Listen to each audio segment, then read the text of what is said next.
Good thing I straightened my hair this morning, washed it since it's pouring rain.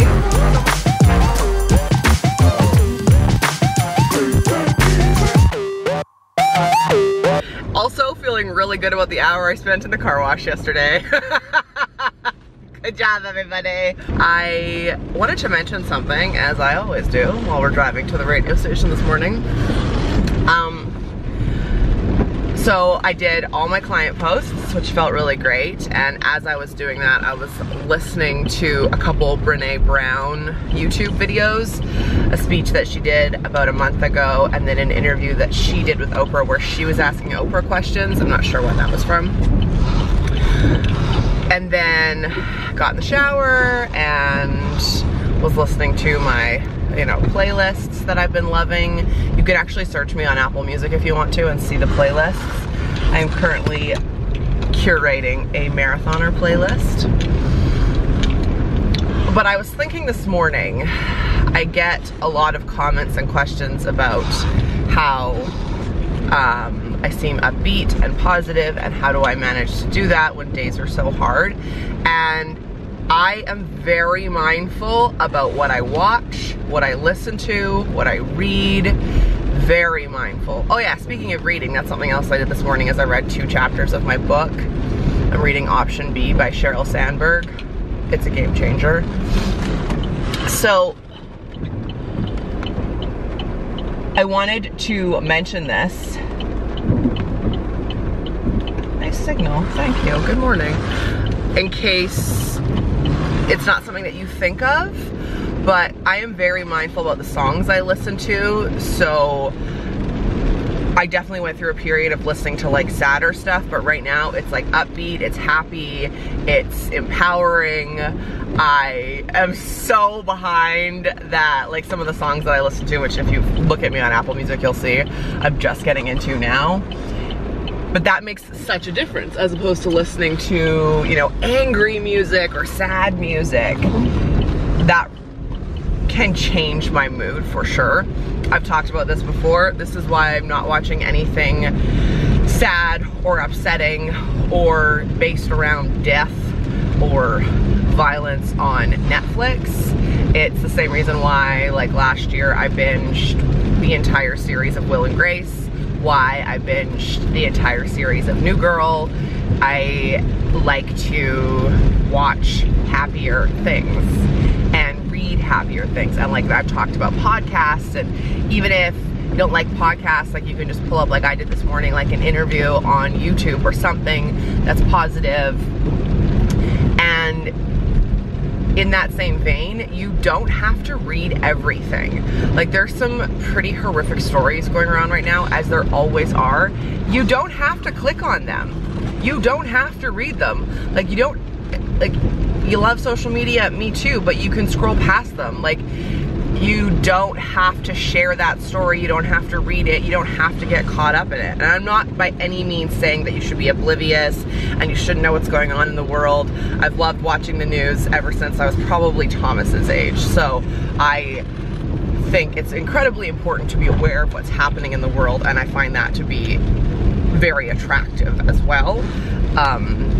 In friends, in colleagues, etc., like being able to converse about the news. I'm not saying turn a blind eye and like live in a bubble, but I am saying just be super cautious and mindful, because if you're already feeling a little bit down or lonely or sad, maybe instead of scrolling through the news and being upset about like people dying and animals dying, etc., etc., listen to a positive podcast for a half an hour, go for a walk and throw on some happy music. Like in yesterday's video, when I was cleaning my house listening to that urban throwback playlist. Like, I just wanted to put it out there in case that's something that you've never thought of, something to be mindful of. I just got into something pretty. Look what's in the window. Look at her, look at her, look. Oh, just casual. Right in the window, and I got a ton more to drop off.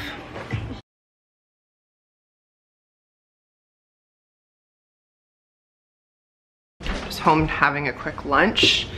Dropped off those sweaters at Something Pretty. Thanks to everyone who's been going and buying the You Do You sweatshirts at Something Pretty. They're in sizes small to double XL. I had a comment saying that They didn't think they went to XXL, but they sure do.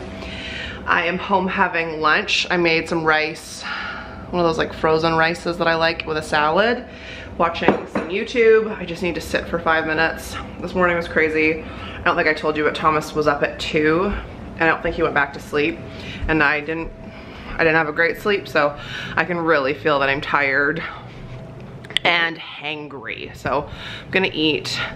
But I did manage to quickly pop into the mall, and I got my shirt for St. Patrick's Day, which is really, really cute. And I got some necklaces and stuff, some extras to give other people. So we're going out on Saturday night. I will be excited about it.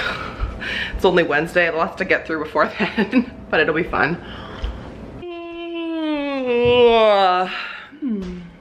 I did it, went to my meeting and I went to the gym, so high five. I'm so tired. Oh my God. I just wanna lay down. Nope. Make myself some tea and go work. Oh my God. Oh, I might sit down a little bit. New York mug. And I'm gonna drink some Stash mint tea. Great workout. I managed to up some more. Why do I vlog this close? Hi everyone. Yeah, I upped some weights, which felt really good. Yeah, stuff that I never thought I'd be able to do. So it feels good, feels good. I'm really, really, really, really liking working out. It was interesting. So this is week 5 of me going 4 days a week. This is how you open a tea bag, apparently. Hold on, let me two-hand it. Also, you're really heavy, no offense, I need to put you down. Okay, let's not have a fall like last night. Just be safe. Just be safe. I left a cupboard and the pantry open. I had a couple comments on a video that I posted on Monday saying, like, I don't mean to offend you, but it looks like you're losing weight. And I thought that was really interesting. I talked about it on my show today, about how, you know, is that considered, like, I was thrilled because those people watch my videos and know that I've been working really hard on my health this year, and it was nice that, you know, they said something. Let's not be nervous to compliment. I guess some people feel like if you say like, oh, it looks like you've lost weight, then some people would be offended thinking that you thought they weren't pretty before. I don't know, but that's not me. So compliment away is what I'm saying. I just thought that was really interesting. Like, is saying, oh, it looks like you've lost weight, is that negative? I replied like, no, say it anytime, thanks. It's later. Why do I always say that? Like, it's earlier. That makes no sense. We had dinner. I got Thomas Wendy's for dinner tonight. Yes, I did. I had a salad. And here we are. I was just doing some work and remembered that one of you gave me green nail polish. This is from Angela. It's called Island Hopping. It's gonna be good for St. Patrick's Day, so I was just trying to see if I had another color to go with it, to do like a little accent nail perhaps. I'm so tired. Do these glasses make me look awake? I got a question on last night's video about this arrow tattoo and why the arrow is so important to me. And to be honest, it's a quote that I have loved forever. And when I went and got this tattoo, I got this one at the same time. And it's just a freehand drawn arrow that my tattoo artist Kirk did. But the arrow has become like quite a symbol for me and for the marathoner community for sure. There's a few marathoners who have also gotten the arrow tattoo, including one of my closest friends, Leanne.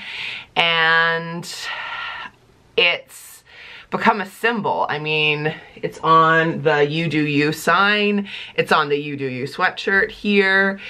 It's just become really meaningful. And The quote is, an arrow can only be shot by pulling it backwards. So when life is dragging you back and things are really difficult, it means that it's gonna launch you into something amazing. So you just need to keep focused and keep aiming. So that's what the arrow really represents to me and to so many marathoners. It's become like, I was gonna say our mascot, not really, but it's just, it's so important. So that's what the arrow means. When you feel like you're just like you can't get your ground or your footing, or you just can't figure things out, just remember that the arrow has to be pulled backwards before it can shoot forwards into greatness. So yeah, and that's been really meaningful to me, obviously. Got it permanently on my skin. And I know I've said this like 20,000 times, but a tattoo diary will come eventually. I just have to film it, basically. I have no excuse. Either I need to film it, or when someone is over, I need to remind them to help me film it, because some of my tattoos are in places that are not easy to film. Awkward wink. Oh God, and I also just have to be like prepared for those parts of my body to be naked on the internet. So that's basically what's holding me back. Okay, that happened. But like I said, I have a phone date with Jess in a few minutes. So I'm gonna put Thomas to bed, watch her guys, and I am gonna drink my tea, talk to her, and go to sleep. Self-high-five that we made it through the day. Even got a workout in. So much work too. So thanks for watching. Please lace up and become a marathoner. Subscribe to my channel. There's a link down here below. You can also join the Facebook group. When you go to request to join the Facebook group, I've added some questions because I was getting like bots and weird people trying to request to be in the group. So I'm trying to like weed people out. People, like fake accounts out basically. So make sure you answer the questions if you are trying to get into the group. But that's it for today. Good times. I will see you in the morning. Thanks for watching. Bye.